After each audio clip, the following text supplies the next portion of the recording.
My mother called me on a Wednesday evening in October, worried about money. She said she had been looking at her accounts and something felt off. She couldn't explain it precisely. Her words had started to drift in ways that were new and that we were all still learning to navigate. She just said, "Something feels off." I told her I would look into it. I told her not to worry. I pulled up her account that night from the banking portal I had been added to when she was diagnosed. I looked at the balance. And then I sat very still for a long time in my kitchen in the dark because I had forgotten to turn the lights on when I came home, and I didn't remember to turn them on now. 2 months earlier, 5 days after her Alzheimer's diagnosis, my brother Marcus had transferred $200,000 out of her savings account into an account I didn't recognize, in 3 separate transfers across 5 days, while our mother was still absorbing what her doctor had told her, and while I was still figuring out what the diagnosis meant for the future, and while Marcus was, apparently, figuring out something else entirely. She had called me because something felt off. It felt off because $200,000 was gone. My name is Nadia. I'm 42, and what Marcus did in the 5 days after our mother's diagnosis is the clearest thing I have ever seen about what some people decide a vulnerable person's vulnerability is actually for. My mother's name is Irene. She's 71, young for Alzheimer's, her doctor had said, which is a sentence that has its own particular weight. She had been a pharmacist for 30 years, a woman who measured things precisely for a living, who understood the difference between a decimal point in the right place and a decimal point in the wrong place, who had spent 30 years being the last line of careful attention before a medication reached someone who was trusting her. The diagnosis came on a Monday. The neurologist explained what it meant: not a sudden collapse, but a gradual one, a long slowdown, years of still being present and still being herself, even as certain things became harder. My mother sat very still through the explanation. On the way home, she said, "I want to make sure everything is organized before it gets harder." She said it practically, the way she said most things.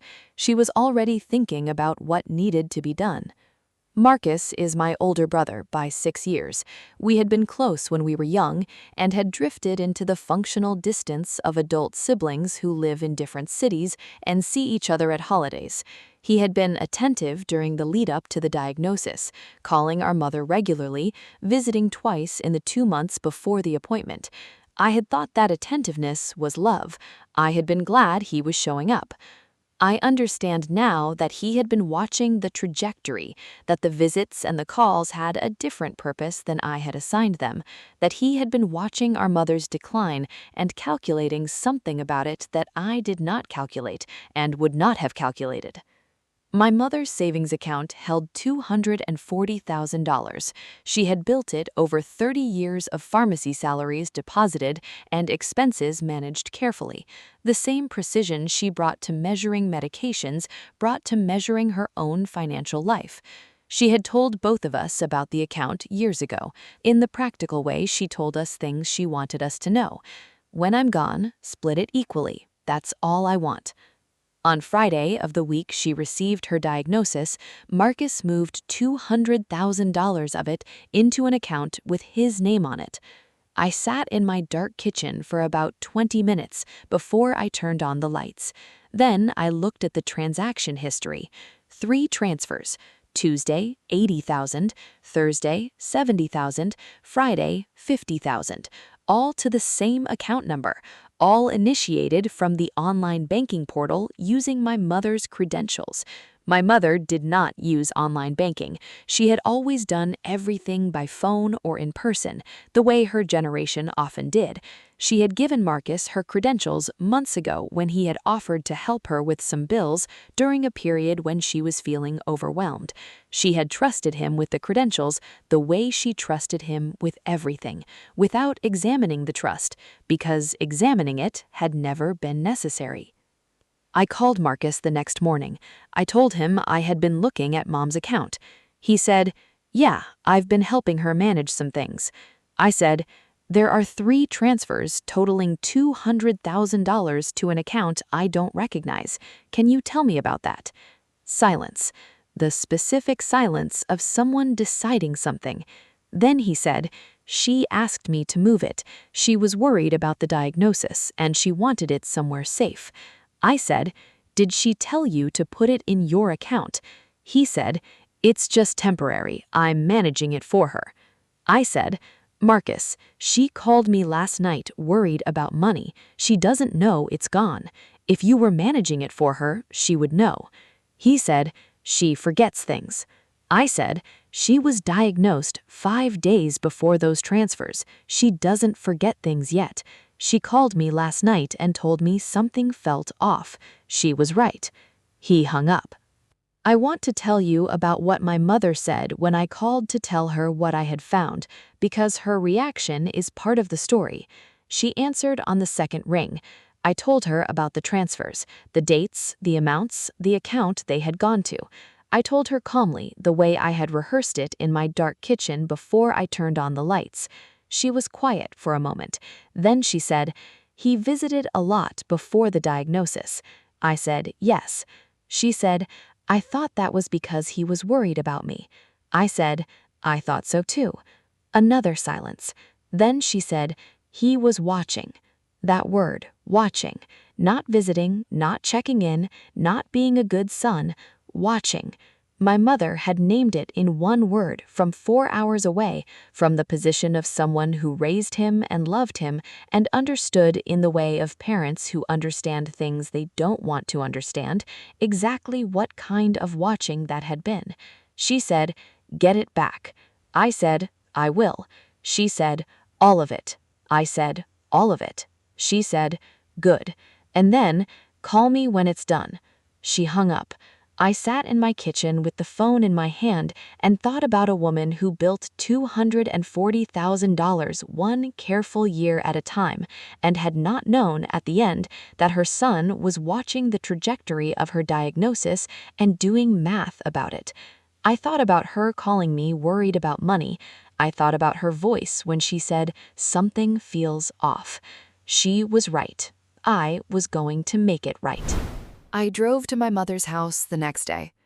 I sat at her kitchen table, the same table where she had told me years ago to split the savings equally when she was gone, and I told her what I had found. She listened carefully.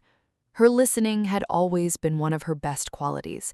Complete, unhurried, the listening of someone who understood that what you were saying deserved the attention she gave to a prescription label. When I finished, she was quiet for a moment. Then she said, I didn't ask him to do that. I said, I know, Mom. She said, I would never have asked him to do that. I said, I know. She looked at her hands. Then she said, he was here so much before the diagnosis. I thought he was just being a good son. That sentence stayed with me. He was here so much. The visits, the phone calls, the attentiveness I had been glad about, had been grateful for, had told our mother she was lucky to have. All of it landing differently now, not love expressed through presence, but access acquired through presence, the patient accumulation of trust and credentials and an understanding of when the window would open. The diagnosis was the window. He had been waiting for it. I held my mother's hand for a while at her kitchen table. She cried a little, not dramatically, just quietly, the way she did most things. Then she said, what do we do? I said, we get it back. I made 2 calls, one to an attorney, one to the bank. What followed took 4 months. I won't give you every detail because the details are not the point. The point is that we documented everything, we moved quickly, and we were consistent. Every call logged, every communication saved, every number written down. Marcus offered at one point to return half. He framed it as a gesture of goodwill. He said he had been managing the money in good faith, and that things had gotten complicated, and that he was willing to make it right partially. I said, all of it, Marcus, in 90 days, or this goes somewhere you won't like. He returned it all in 63 days. $200,000 back in my mother's account with a paper trail that neither of us will ever be able to pretend doesn't exist. I had it moved into a new account, one he has no access to, managed by a financial institution that knows exactly what happened and why. My mother called me the week after the money came back. She said, "I looked at the account. It's right again." I said, "Yes, Mom." She said, "Did Marcus return it?" I said, "Yes." She was quiet for a moment. Then she said, "I'm sorry you had to do that." I said, "You don't have anything to be sorry about." She said, "He's your brother." I said, "He made a choice. I made a different one." She didn't say anything for a moment. Then she said, "You always were the one who kept track of things." I didn't know what to say to that. I said, "I learned it from you." She said, "Good." And then she talked about something else, the way she does when she's decided a subject is closed. Something changed after the money came back that I want to tell you about. I started calling my mother more. Not because I hadn't called before. I had always called regularly, the same schedule we had maintained for years. But something in how I called changed. I started asking different questions. Not just, "How are you?" but, "Did you look at your account this week? Is anything off? Do you want me to check anything with you?" She started saying yes to that last question. We go through the account together now on the phone once a month. She reads me numbers and I confirm them, and we talk about what's there and what's moving and whether everything matches what she expects. It takes 20 minutes. She said during one of these calls, about 3 months after the money came back, "You know, I used to do this kind of thing for myself, keep track of everything." I said, "I know, you taught me how." She said, "I still can, mostly, but it's nice to have someone checking." I said, "I'm always going to check." She said, "I know." A pause. That's the one good thing that came out of all of this, knowing you're checking. I didn't say anything for a moment. Then I said, "One of the good things." She laughed. She has a good laugh, my mother. She's had it my whole life. I heard it on the phone that evening in a way I hadn't heard it since before the diagnosis, like something that had been held back was briefly loose. "I'm checking. I will keep checking. That is the shape of the thing." Marcus and I don't speak. I don't know what he tells himself about what he did.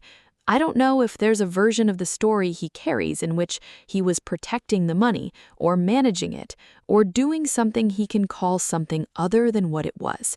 I genuinely don't know, and I've stopped spending time trying to understand it, because understanding it would require more access to his interior life than I have, and more energy than I want to spend. My mother is in the early stages of her decline. She still knows my face, she still calls on Sunday evenings, she still listens the way she always did, completely, unhurriedly, as though what you are saying matters, because to her, it does.